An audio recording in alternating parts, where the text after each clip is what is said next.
Hello friends, GS गुरुजी के YouTube channel में आपका स्वागत है। आज हम अर्थशास्त्र के कुछ महत्वपूर्ण क्वेश्चन लेकर आए हैं। ये अर्थशास्त्र प्रारंभिक जानकारी पार्ट 2 होगा। जानकारी पार्ट 2। इसका पार्ट 1 हमारे चैनल पर आप इकोनॉमिक्स प्लेलिस्ट सर्च कर लेंगे, जरूर आपको वहां मिल जाएगा इसका पार्ट 1। आप उस वीडियो को एक बार पहले देख लेंगे, फिर इस वीडियो को देखेंगे तो आपको ज़्यादा फायदा होगा। अभी मैं आपको जो इस वीडियो में कराने जा रहा हूं, उसके बाद आपका अर्थशास्त्र का जो प्रारंभिक जानकारी है वो बिल्कुल ही मजबूत हो जाएगा आपका। तो हम शुरू करते हैं अपना वीडियो। उसके पहले आप यदि हमारे चैनल पर नए हैं तो हमारे चैनल को अवश्य सब्सक्राइब कर लें और बेल आइकन जरूर दबा लें। तो देखिए, पहला प्रश्न है, अर्थशास्त्र मानव कल्याण का विज्ञान है, यह कथन किसका है? ए केन्स, बी मार्शल, सी एडम स्मिथ, डी सैमुअल्सन। तो पिछले वीडियो में हमने देखा था क्या ये एडम स्मिथ, इन्होंने क्या कहा था? अर्थशास्त्र धन का विज्ञान है। ठीक है, तो ये तो होंगे नहीं, केन्स भी नहीं होंगे, सैमुअल्सन भी नहीं होंगे। तो इसका सही जवाब क्या हो जाएगा? मार्शल। इनका पूरा नाम क्या था? Alfred Marshall. इन्होंने ही कहा था क्या? अर्थशास्त्र मानव कल्याण का विज्ञान है। ठीक है, चलते हैं हम लोग अपने अगले प्रश्न की ओर। प्रिंसिपल ऑफ इकोनॉमिक्स पुस्तक के लेखक कौन हैं? ए केन्स, बी मार्शल, सी एडम स्मिथ, डी सैमुअल्सन। तो इसका सही जवाब हो जाएगा मार्शल। प्रिंसिपल ऑफ इकोनॉमिक्स पुस्तक के लेखक कौन है? तो होगा आंसर मार्शल। अच्छा, ये पुस्तक कब प्रकाशित हुई थी? तो ध्यान दीजिएगा, 1890 ईस्वी में।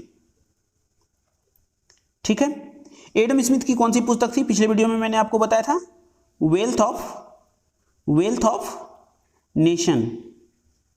ठीक है, और यह प्रकाशित कब हुई थी? 1776 ईस्वी में। और तब से ही अर्थशास्त्र का जन्म माना जाता है। 6 मार्च 1776 ईस्वी को यह पुस्तक प्रकाशित हुई थी। कौन सी पुस्तक? Wealth of nation. तब से ही अर्थशास्त्र का जन्म माना जाता है। और ये प्रिंसिपल ऑफ इकोनॉमिक्स पुस्तक के लेखक कौन है? तो इसका सही जवाब होगा मार्शल। और ये पुस्तक कब प्रकाशित हुई थी? तो 1890 में। ठीक है, चलते हैं हम लोग अपने अगले प्रश्न की ओर। एडम स्मिथ की प्रतिष्ठित विचारधारा के प्रमुख समर्थक अर्थशास्त्री कौन थे? अच्छा ठीक है, देखते हैं इसका ऑप्शन देखते हैं। ए रिकार्डो, बी माल्थस, सी जेबीसे, डी इनमें से सभी। तो एडम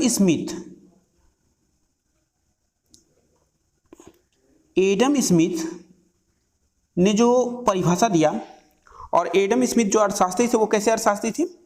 प्रतिष्ठित अर्थशास्त्री थे।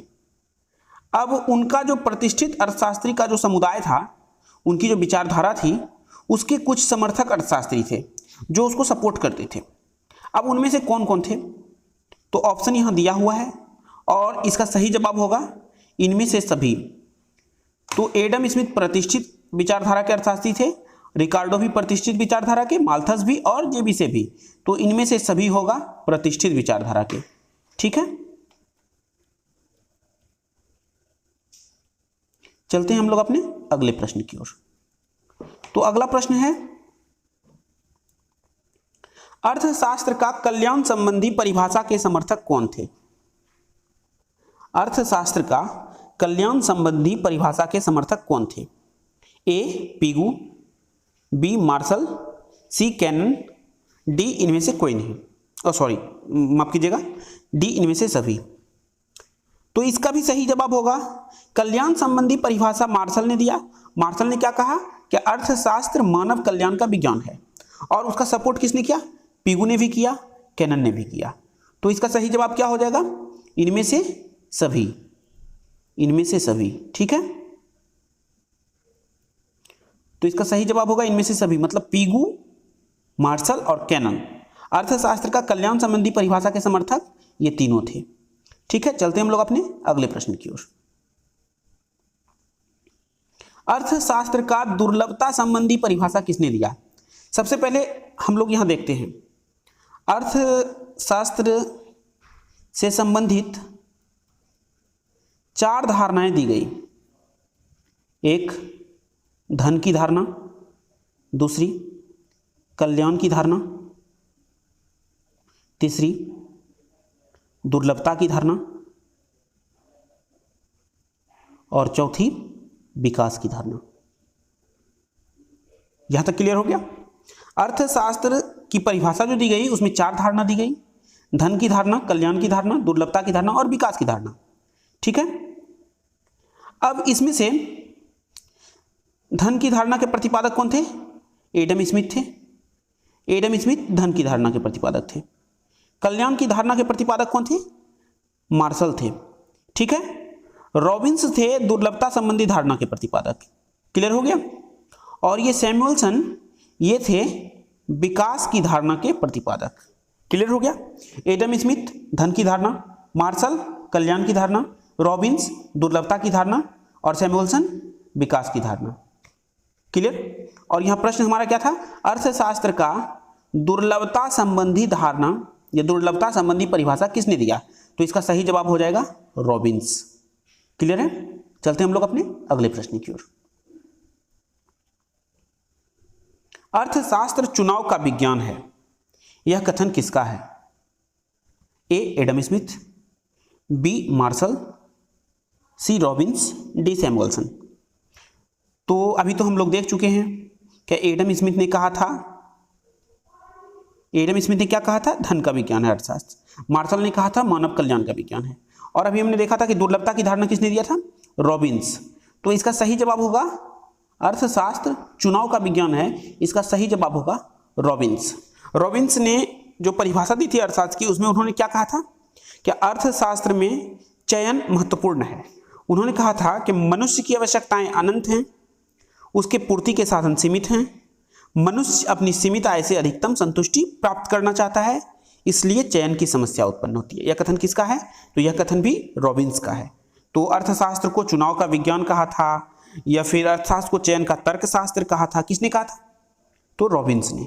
ठीक है, रॉबिन्स की पुस्तक, अच्छा वो आगे प्रश्न में भी आपको शायद मिल सकता है रॉबिन्स की पुस्तक, तो वहीं पर हम लोग इसका डिस्कस कर लेंगे। चलते हैं हम लोग अपने अगले प्रश्न की ओर। तो हमारा अगला प्रश्न है, अर्थशास्त्र का विकास संबंधी परिभाषा किसने दिया? तो ये मैंने आपको पहले ही बताया था कि अर्थशास्त्र का विकास संबंधी परिभाषा किसने दिया था। तो पहले ऑप्शन देख लेते हैं, Adam Smith, Marshall, Robbins, Samuelson. तो इसका सही जवाब होगा सैमुअलसन। सैमुअलसन ने अर्थशास्त्र का विकास संबंधी परिभाषा दिया था। उन्होंने समय तत्व को आधार मानकर विकास संबंधी तत्व का परिभाषा दिया। उन्होंने समय तत्व को आधार माना था। किसने? सैमुअलसन ने। ठीक है, सैमुअलसन की एक पुस्तक भी है, शायद आपको आगे मिले, ऐसे मैं आपको बता देता हूं। सैमुअलसन की पुस्तक है फाउंडेशन ऑफ इकोनॉमिक्स एनालिसिस, ये सैमुअलसन की पुस्तक है। ठीक है, चलते हम लोग अपने अगले प्रश्न की ओर। तो अगला प्रश्न है, अर्थशास्त्र आदर्श विज्ञान है, यह कथन किसका है? A Adam Smith, B Marshall, C Robbins, D Samuelson. तो इसका सही जवाब होगा मार्शल, इसका सही जवाब होगा मार्शल। अर्थशास्त्र आदर्श का विज्ञान है, यह कथन किसका है? तो मार्शल का है। और धन संबंधी अर्थशास्त्र की परिभाषा किसने दी थी? तो एडम स्मिथ ने दी थी। ठीक है, चलते हम लोग अपने अगले प्रश्न की ओर। तो अगला प्रश्न है, अर्थशास्त्र का उद्देश्य मानव समाज की प्रगति के नियम की खोज करना है, यह कथन किसका है? अर्थशास्त्र का उद्देश्य मानव समाज की प्रगति के नियम की खोज करना है, यह कथन किसका है? A Karl Marx, B Adam Smith, C Keynes, D Marshall. तो इसका सही जवाब होगा कार्ल मार्क्स। कार्ल मार्क्स इसका सही जवाब होगा। ठीक है, कार्ल मार्क्स की एक बहुत बेहतरीन पुस्तक है, बहुत ही चर्चित पुस्तक है, जो काफ़ी बार एग्जाम में भी आई हुई है। तो वो पुस्तक कौन सी है? Das Kapital. दास कैपिटल किसके द्वारा लिखी गई? कार्ल मार्क्स के द्वारा। ठीक है, और ये परिभाषा किसने दिया था? अर्थशास्त्र का उद्देश्य मानव समाज की प्रगति के नियम की खोज करना है, तो यह कार्ल मार्क्स होगा आंसर इसका।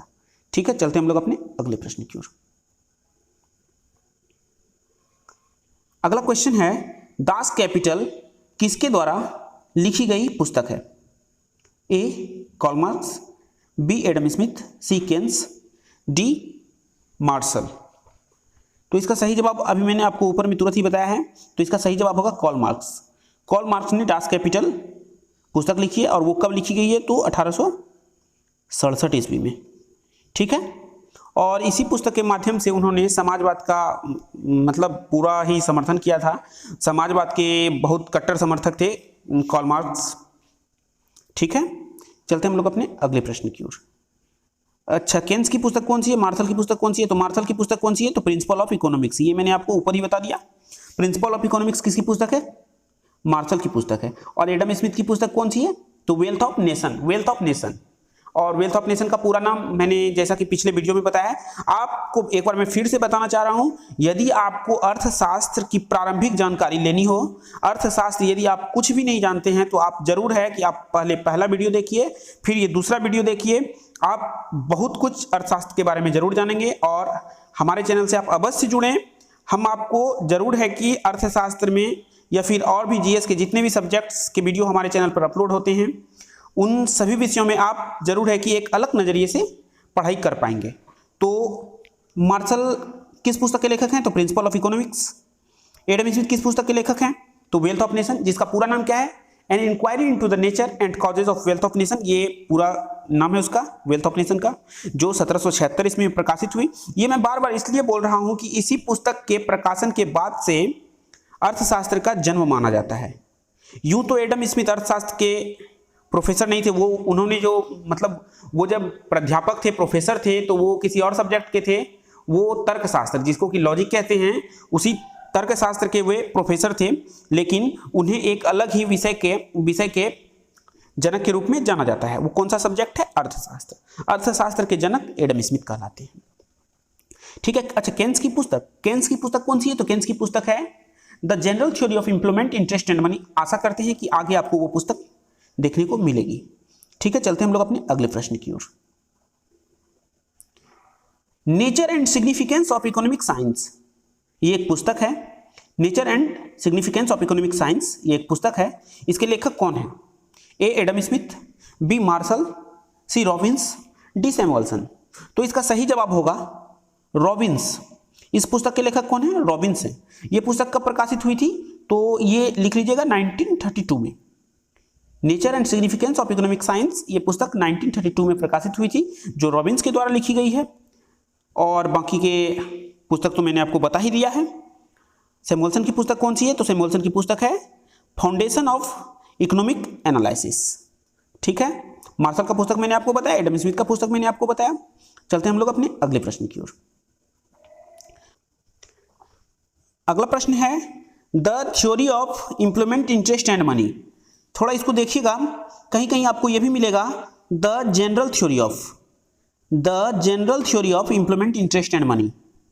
पुस्तक के लेखक कौन है, A Karl Marx, B Adam Smith, C Keynes, D Marshall. तो इसका सही जवाब क्या होगा, तो इसका सही जवाब होगा केन्स, जे.एम. केन्स, ये इनका पूरा नाम है। कहीं कहीं आपको केंज भी देखने को मिल सकता है, तो आप घबराइएगा नहीं, हिंदी में केंज भी कहीं कहीं लिखा होता है, ठीक है। तो आप उसे गलत मत समझिएगा। तो जे.एम. केन्स इनका पूरा नाम है, जॉन मेनार्ड केन्स। इनके बारे में कभी और चर्चा करेंगे। तो अभी देख लेते हैं ये पुस्तक कब प्रकाशित हुई थी। तो ये पुस्तक प्रकाशित हुई थी 1936 ईस्वी में। The general theory of employment, interest and money 1936 ईस्वी में प्रकाशित हुई थी। और काफी हद तक इसी पुस्तक के बाद से समष्टि अर्थशास्त्र का प्रचलन बढ़ा था। समष्टि अर्थशास्त्र और व्यष्टि अर्थशास्त्र क्या है, ये मैंने आपको पिछले वीडियो में पूरा अच्छा तरीके से क्लियर किया है। आप जरूर उस वीडियो को देखिए। हमारे प्लेलिस्ट में इकोनॉमिक्स लिखा हुआ प्लेलिस्ट है, उसमें आपको वो वीडियो जरूर देखने को मिलेगा।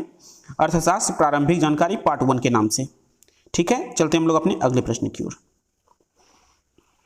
फाउंडेशन ऑफ इकोनॉमिक एनालिसिस, ये मैंने अभी ऊपर में आपको बताया है। क्या फाउंडेशन ऑफ इकोनॉमिक्स एनालिसिस पुस्तक के लेखक कौन है, फिर भी यहाँ हम लोग देखते हैं। ए Adam Smith, B Marshall, C Robbins, D Samuelson. तो इसका सही जवाब हो जाएगा सैमुअल्सन। एडम स्मिथ की पुस्तक आपको पता है, मार्शल की भी पुस्तक आपको पता है, और रॉबिन्स की भी पुस्तक आपको पता है। ये ऊपर की वीडियो में मैंने अभी तुरंत डिस्कस किया है तीनों की पुस्तक। तो एडम स्मिथ की कौन, wealth of nation, Marshall principle of economics, और रॉबिन्स क्या होगा, nature and significance of economic science, ठीक है। चलते हैं हम लोग अपने अगले प्रश्न की ओर। अगला प्रश्न है, सूक्ष्म अर्थशास्त्र के समर्थक अर्थशास्त्री हैं। सूक्ष्म अर्थशास्त्र, ये थोड़ा देखिएगा, सूक्ष्म अर्थशास्त्र किसको कहते हैं? तो हिंदी में इंग्लिश में कहते हैं इसे माइक्रो इकोनॉमिक्स। सूक्ष्म अर्थशास्त्र को माइक्रो इकोनॉमिक्स कहते हैं, ठीक है। अब और इसे दूसरा नाम क्या कहते हैं? व्यष्टि अर्थशास्त्र। व्यष्टि अर्थशास्त्र, ये भी इसका ही नाम है। सूक्ष्म अर्थशास्त्र, व्यष्टि अर्थशास्त्र, ये दोनों इसी का नाम है, और माइक्रो इकोनॉमिक्स इंग्लिश में नाम है। तो इसके समर्थक अर्थशास्त्री कौन है? तो सूक्ष्म अर्थशास्त्र के समर्थक अर्थशास्त्री ऑप्शन देखिए क्या है? ए रिकार्डो, बी एडम स्मिथ, सी जेबी से, डी इनमें से सभी। तो इसका सही जवाब हो जाएगा डी, इनमें से सभी। रिकार्डो ने भी सूक्ष्म अर्थशास्त्र का समर्थन किया है, एडम स्मिथ ने भी किया है, और जेबी से ने भी किया है। तो इसका सही जवाब हो जाएगा इनमें से सभी, ठीक है। चलते हैं हम लोग अपने अगले प्रश्न की ओर। अगला प्रश्न है, बृहद अर्थशास्त्र के समर्थक अर्थशास्त्री कौन है? अच्छा, बृहद अर्थशास्त्र को क्या कहते हैं? तो मैक्रो इकोनॉमिक्स। मैक्रो, बस आई और ए का अंतर है, ए वाला बृहद अर्थशास्त्र और आई वाला सूक्ष्म अर्थशास्त्र। बृहद अर्थशास्त्र को और क्या कहते हैं? समष्टि, ठीक है, समष्टि अर्थशास्त्र कहते हैं, ठीक है। तो इसका ऑप्शन देखते हैं, कार्ल मार्क्स, माल्थस, फिशर, इनमें से सभी। तो इसका भी सही जवाब होगा इनमें से सभी। कार्ल मार्क्स, माल्थस और फिशर सभी बृहद अर्थशास्त्र के समर्थक हैं, ठीक है। आज का वीडियो हम लोग यहीं पर समाप्त करते हैं। यदि आप हमारे चैनल पर नए हैं तो आप हमारे चैनल को सब्सक्राइब कर लें और बेल आइकन जरूर दबा लें। और यदि आप अर्थशास्त्र या और हमारे चैनल पर अपलोड किए गए सभी सब्जेक्ट के वीडियो को अच्छी तरीके से या सभी सब्जेक्ट को अच्छी तरीके से पढ़ना चाहते हैं तो अवश्य और अवश्य हमारे चैनल से जुड़ें। यहाँ आपको हम एक अलग नज़रिए से पढ़ाते हैं। जरूर है कि आप एक बार पढ़ने के बाद उसको आसान भाषा में, सरल भाषा में समझ सकते हैं, ठीक है। तो बेल आइकन आप जरूर दबा लेंगे सब्सक्राइब करके चैनल को, जिससे हमारे वीडियो अपलोड होने के साथ ही आप तक नोटिफिकेशन आ जाएगा। और यदि आपको इसका PDF चाहिए तो आप हमारे वीडियो के डिस्क्रिप्शन में दिए गए PDF लिंक से जुड़ सकते हैं। उसको क्लिक करने से आपको हमारे टेलीग्राम चैनल में आना पड़ेगा। वहाँ आपको इस वीडियो के साथ साथ बाकी के अपलोड हुए सारे वीडियो के PDF अवश्य मिल जाएंगे, ठीक है। धन्यवाद।